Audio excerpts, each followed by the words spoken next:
Karena kedua strategi tersebut, yaitu baik pendekatan kapasitas daya dukung maupun end of pipe treatment itu memiliki kendala, oleh karena itu diperlukan alternatif lain yang bisa dilakukan untuk mengelola lingkungan. Dalam hal ini adalah produksi bersih salah satunya, ya.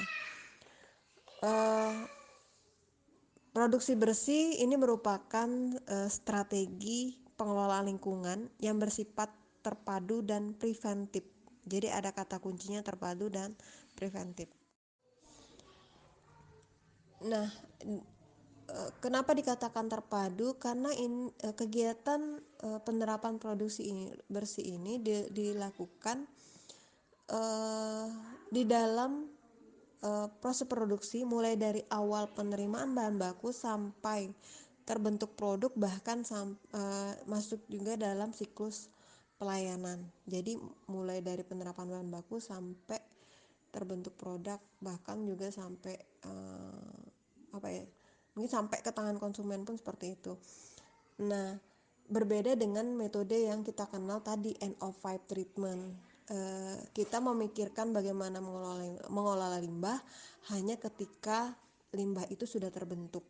Nah, untuk ruang lingkup produksi bersih ini dia meliputi baik itu dari aspek produknya, kemudian dari aspek proses dan aspek pelayanan.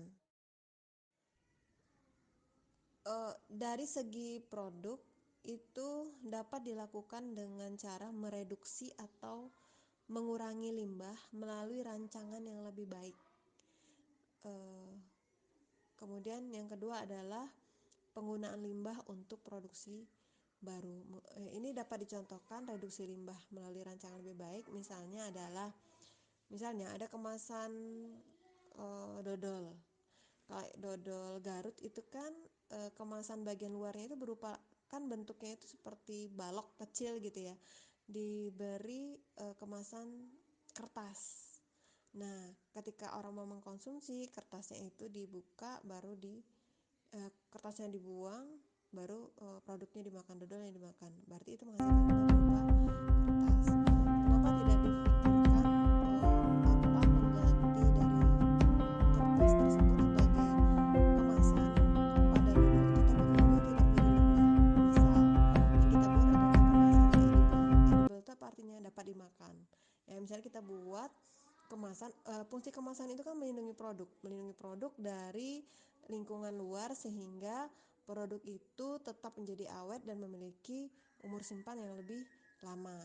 Nah, ketika kita misalnya punya rancangan produk, kemasannya itu dibuat edible, jadi kemasan itu bisa dimakan. Oleh karena itu, selain kemasan itu bisa melindungi bagian dalam produk, juga dia tidak bisa kita langsung makan sehingga tidak menghasilkan limbah. Itu misalnya salah satu contoh ya yang bisa dilakukan. Nah, otomatis untuk menghasilkan produk tadi kita tidak akan memerlukan lagi kertas dalam proses produksi sebagai pengemasan, dan mungkin kalau kita menggunakan kemasan mungkin perlu kemasannya dipotong-potong lagi sehingga ada sisa-sisa kertas yang terbuang dan menjadi limbah dan sebagainya, sehingga dapat mengurangi jumlah limbah dengan kita mengubah rancangan produk kita. Kemudian dari segi proses ini meliputi konservasi bahan baku, energi, dan air. Nah, dalam produksi bersih yang diperhatikan itu tidak hanya fokus bagaimana mengurangi atau menghilangkan limbah saja, tapi bagaimana kita menggunakan energi dan air seminimal mungkin, ya, dan mengkonservasi bahan baku. Artinya mengkonservasi itu kan melestarikan, mengembalikan lagi energi dan dalam air misalnya ya, sehingga penggunaannya tidak berlebihan, ya. Sehingga dalam produksi bersih kita harus memikirkan bagaimana kita hemat energi dan hemat penggunaan air maupun hemat dalam penggunaan bahan baku. Kemudian dari segi pengurangan jumlah atau tingkat toksisitas emisi pada sumber,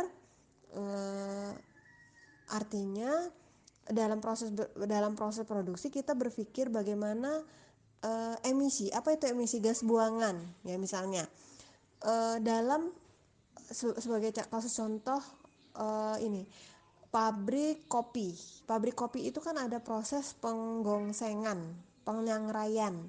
Nah, penyangraian tentu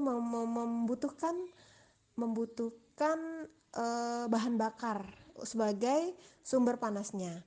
Nah, beberapa industri, salah satunya misalnya di Provinsi Jambi ya, ada 2 industri menggunakan teknik yang berbeda.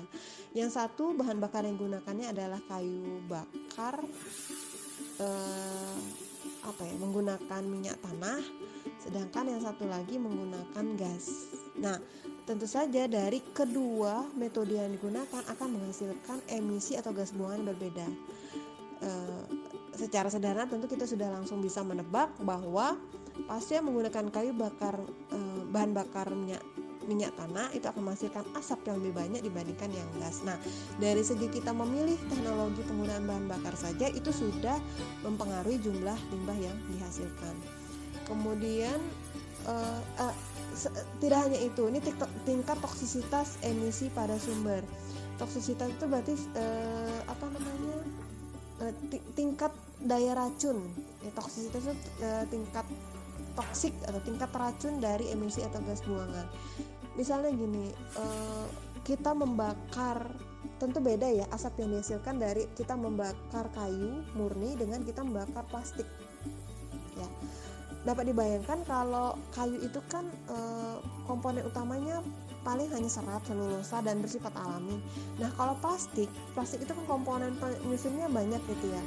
Ada benzen lah, toluen dan sebagainya, senyawa kimia sintetis yang jika kita bakar itu tentu saja akan menghasilkan hasil pembakaran yang berupa zat-zat kimia tadi gitu ya. Mungkin tingkat toksisitasnya lebih tinggi. Nah, jadi ini juga nanti perlu diperhatikan. Kemudian evaluasi dari pilihan teknologi. Nah, tadi seperti saya katakan, memilih teknologi itu akan berpengaruh terhadap jumlah limbah yang dihasilkan. Secara sederhana bisa digambarkan, kalau di misal ini pabrik tapioka ya. Pabrik tapioka kalau yang skala rumah tangga itu, kalau buat tapioka itu kan berarti kita ngambil sari patinya singkong. Ya, pati tapioka itu berarti kita ngambil sari patinya singkong. Nah, kalau secara sederhana prosesnya itu ubinya dikupas sehingga nanti ada limbahnya berupa kulit. Ini secara skala rumah tangga ya. Dikupas limbahnya berupa kulit, kemudian dicuci menggunakan air, nanti ada air buangan cucian sebagai limbahnya, baru kemudian dihancurkan singkongnya, dihancurkan, kemudian disaring, hasil saringan atau filtratnya kemudian itu yang diambil, ampasnya jadi limbah lagi ya. Kemudian filtratnya atau hasil saringannya diendapkan, pengendapan. Nah, endapannya itulah yang merupakan sari pati tapioka. Nah, tentu saja pati yang kita harapkan pati kering ya, kita pisahkan lagi antara air endapan dengan pati basahnya. Pati basah itu kemudian baru dikeringkan sehingga dapatlah pati tapioka, atau kadang orang secara umum menyebutnya tepung tapioka gitu ya. Nah, kalau di pabrik atau perusahaan yang besar, dia tidak ada tahap pengupasan. Jadi ubi kayu itu ketika datang, yang tentu saja tidak 1-2 karung gitu ya, tapi bertonton pakai truk dibawa langsung masuk ke tempat pencucian. Jadi sama kulit-kulitnya itu dicuci sehingga nanti kotoran yang berada di bagian kulit itu akan keluar bersama air cucian. Tentu saja memang di sini air yang dibutuhkan lebih banyak. Nah, tapi limbah berupa kulit itu tidak keluar pada proses pencucian atau pada tahap awal. Nah, ini sudah menjadi dapat dibandingkan bahwa ada perbedaan limbah yang dihasilkan. Nah, tapi nanti akan pada tahap selanjutnya ketika yang di perusahaan ini tadi yang perusahaan besar ini ketika habis dicuci baru dihancurkan, sama prosesnya seperti tahapan dalam industri rumah tangga. Jadi situ akan terlihat perbedaan jenis limbah yang dihasilkan, jenis dan jumlahnya akan berbeda. Selanjutnya penerapan produksi bersih dari segi proses, juga ada reduksi biaya dan teknologi.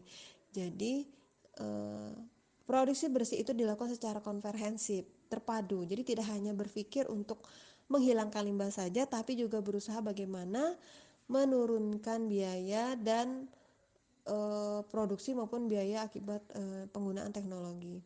Kemudian dari segi aspek pelayanan, di sini bagaimana kita dapat melakukan efisiensi manajemen lingkungan dalam rancangan dan pengiriman. Jadi rancangan, pelayanan, dan pengiriman.